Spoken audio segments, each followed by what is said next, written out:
Hello दोस्तों, good evening. तो market तो बड़ी तेजी के साथ भाग रहा है, भाग रहा है, भाग रहा है, रुकने का नाम ही नहीं ले रहा है। लेकिन जब मार्केट ऐसे भागता है तो थोड़ा डरने की जरूरत है। क्यों डरने की जरूरत है sir? Because now there is something alarming that is going to happen in से नेक्स्ट फ्यू वीक्स और फ्यू मंथ्स। सर ऐसा क्या होने वाला है sir? There is a possibility that आपके मार्केट्स क्रैश हो सकते हैं। सर क्या बात करते हो सर, नामुमकिन है सर। मार्केट में इतना दम है, इतना तेजी से भाग रहा है सर।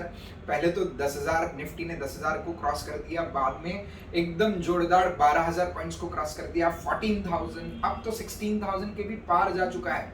अब तो लोग एस्टिमेट दे रहे हैं 17,200 तक मार्केट जा सकता है। और आप क्या बात करते हो सर मार्केट गिरने की, मार्केट क्रैश होने की? हाँ, बात तो आप सही कह रहे हो कि मार्केट बड़ी तेजी से भाग रहा है, लेकिन जो पास्ट डेटा है उससे अगर हम कुछ सीख सकते हैं और उसका कंपैरिजन करंट मार्केट से कोरिलेट कर सकते हैं तो शायद आपको मेरी बात में कुछ दम है ऐसा जरूर प्रतीत होगा। देवी और सज्जनों, अब मैं सिर्फ ऐसे ही आपको नहीं कह रहा कि मार्केट क्रैश होने की पॉसिबिलिटी है। क्रैश का मतलब ऐसे नहीं कि मार्केट एकदम टूट जाएगा, बहुत नीचे आ जाएगा जैसे कोविड के वक्त हुआ था। एक छोटा सा करेक्शन मार्केट में जरूर एक्सपेक्टेड है। और वो छोटा सा करेक्शन मार्केट में क्यों एक्सपेक्टेड है, इसके पीछे वजह क्या है? इसके पीछे वजह बहुत सिंपल है।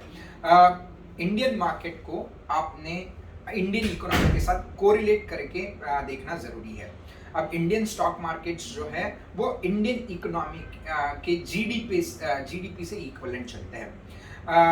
जैसे कि एक रेशो है जो हम हमेशा मार्केट ओवर वैल्यूड है या अंडर वैल्यूड है ये जानने के लिए हम वो कंसिडर करते हैं। वो रेशो है मार्केट कैप अपॉन जीडीपी वाला ratio. So market cap to GDP वाला जो रेशो है वो इंडियन मार्केट्स का इतिहास जो रहा है वो 85%, 80 टू 85% के बीच में रहा है। इसका मतलब अगर इंडिया के जीडीपी की वैल्यू अगर 100 रुपीज है तो इंडियन मार्केट का मार्केट कैपिटलाइजेशन 85% अगर लेते हैं, 100 के 85% लेते हैं तो मार्केट कैपिटलाइजेशन 85 होना चाहिए। तो सर ये जो रेशो है क्या ये आइडियल रेशो है? जी हाँ, पास्ट ट्रेंड्स यही बताते हैं कि ये रेशो जो है जैसे आपका मार्केट भागते रहता है तो मार्केट का बीटा हमेशा इकोनॉमी से ज़्यादा है। यानी अगर अपनी इकोनॉमी थोड़ी ग्रो होती है, यानी से 1% से अगर अपनी इकोनॉमी ग्रो होती है तो मार्केट मोर देन 1% से ग्रो होते हैं। लेकिन अगर इंडियन इकोनॉमी अगर 1 या इंडिया का जीडीपी जो है वो 1% से कम होता है तो मार्केट 1% से ज़्यादा गिर जाता है। अब करंट सिचुएशन ऐसी हुई है, इंडिया का जो जीडीपी है अगर डॉलर में बात करें तो 2.78 ट्रिलियन डॉलर्स इतना इंडिया का करंट जीडीपी है। उसी को अगर हम रुपीस में कन्वर्ट करते हैं तो रुपीस 207 ट्रिलियन इतना इंडिया का करंट जीडीपी है। 207 ट्रिलियन रुपीस इतना Indian GDP current at present चल रहा है। वही अगर अपन मार्केट कैपिटलाइजेशन की बात करें तो करंट मार्केट कैपिटलाइजेशन जो इंडिया मार्केट्स का है वो तकरीबन 240 ट्रिलियन रुपीस तक है, 240 ट्रिलियन रुपीस तक है। तो मित्रों समझ लो इंडिया का जीडीपी 207 ट्रिलियन रुपीस है और इंडिया उस इकोनॉमी में जो कंपनीज है और उस कंपनी के जो मार्केट कैपिटलाइजेशन, सारी कंपनीज का अगर मार्केट कैपिटलाइजेशन की हम टोटल ले तो 240 ट्रिलियन रुपीस है। तो क्या इंडिया में जो कंपनीज हैं उनका मार्केट कैपिटलाइजेशन क्या इंडिया के जीडीपी से ज्यादा होना अच्छा है? बिल्कुल नहीं। अगर हम रेशो निकालते हैं, present ratio market capitalization to GDP ratio अगर हम निकालते हैं तो 240 ट्रिलियन रुपीस जो इंडियन कंपनीज का मार्केट कैपिटलाइजेशन है डिवाइडेड बाय हमारा जीडीपी जो है 207 ट्रिलियन रुपीस है, इनटू 100 करेंगे तो current market cap to GDP ratio आ रहा है 116%, 116%। यानी ideal market cap to GDP ratio 85% होना चाहिए और एट प्रेजेंट ये जो रेशो चल रहा है वो 116% चल रहा है। इसका मतलब ऐसे है कि market capitalization to GDP ratio तकरीबन 20-25% से ज्यादा है, बहुत ज्यादा है। अब इतना ज्यादा market cap to GDP ratio का मतलब क्या है? Markets are highly overvalued. ठीक है, यानी एकदम सिंपल शब्दों में समझाना है तो कोई चीज जो 100 रुपए में मिलनी चाहिए वो आपको 120-125 रुपए में मिलती है। इन शॉर्ट चीजें महंगी हो गई है, यानी मार्केट महंगा हुआ है। अब कोई भी चीज जब महंगी हो जाती है तो उसका परिणाम क्या होता है? उसका परिणाम बहुत सिंपल है, आप जानते हो कोई भी चीज अगर महंगी हो जाती है तो ऑटोमेटिकली उसका डिमांड कम हो जाता है। डिमांड कम हो जाता है तो इसका मतलब प्राइसेस गिरना शुरू हो जाएगी, है ना। तो सेम है कि ओवर कैपिटलाइजेशन या ओवर वैल्यूएशन की वजह से इंडियन मार्केट्स इकोनॉमी को ओवरटेक करके उनका रेशो 100% से ज्यादा जा चुका है, तो यहाँ पे करेक्शन ड्यू है। अब ये करेक्शन कब होगा और किस इवेंट से होगा? वो इवेंट कुछ भी हो सकता है आने वाले 1-2 महीने में थर्ड वेव आ जाए, तो थर्ड वेव की वजह से भी मार्केट गिरना शुरू हो जाए, या कोई और भी रीजन हो सकता है। बस मार्केट को रीजन की जरूरत है। एक रीजन अगर मिल जाता है तो एब्सोल्युटली मार्केट क्रैश नहीं, लेकिन मार्केट करेक्ट जरूर होगा।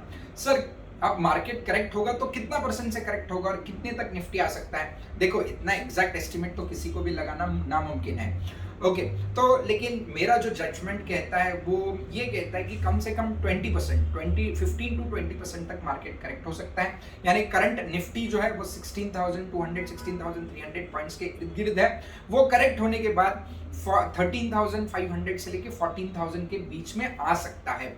देयर इज अ पॉसिबिलिटी, ठीक है सर। तो ऐसे सिचुएशन में अगर मार्केट करेक्ट होता है तो हमने क्या करना चाहिए? बहुत सिंपल सी चीज है, जो शेयर्स आप खरीदना चाहते हो एट प्रेजेंट वो खरीदना, थोड़ा रुक जाइए, तुरंत इन्वेस्टमेंट मत कीजिए। सर अगर पुराना इन्वेस्टमेंट है और लो रेट्स पे खरीद के रखा है तो बने रहिए, बेचने की जरूरत नहीं है। बहुत लोग ऐसा समझते हैं कि मार्केट करेक्ट हो रहा है तो बेच के बाहर हो जाए। नहीं भाई, हम लॉन्ग टर्म इन्वेस्टर्स हैं। लॉन्ग टर्म इन्वेस्टर्स वो होते हैं जो छोटे से करेक्शन से बिल्कुल डरते नहीं है। तो अगर आपने बहुत पहले से इन्वेस्टमेंट करके रखा है तो मार्केट में बिल्कुल बने रहिए, बस नए इन्वेस्टमेंट्स करने की कोशिश मत कीजिएगा। नए इन्वेस्टमेंट से फिलहाल आप दूर रहिएगा। Okay, apart from that regular basis पे इन्वेस्टमेंट करना भी तो जरूरी होता है। तो हमेशा याद रखिएगा, जो अच्छे शेयर से, भले ही वो एट प्रेजेंट थोड़े से महंगे होंगे, लेकिन इन्वेस्टमेंट करोगे तो अच्छे शेयर्स में इन्वेस्ट करना, ठीक है, भले ही उनकी प्राइस ज्यादा हो। पेनी स्टॉक्स में इन्वेस्टमेंट करने की सलाह बिल्कुल नहीं है, उनसे दूर रहिए। मिड कैप स्मॉल कैप से भी दूर रहिएगा, क्योंकि मार्केट जब करेक्ट होता है तो इन शेयर्स का बीटा ज्यादा होने की वजह से ये बहुत ज्यादा गिरते हैं। ओके, तो ये तो शॉर्ट टर्म व्यू हो गया, कुछ एक 5-6 महीने का व्यू हो गया।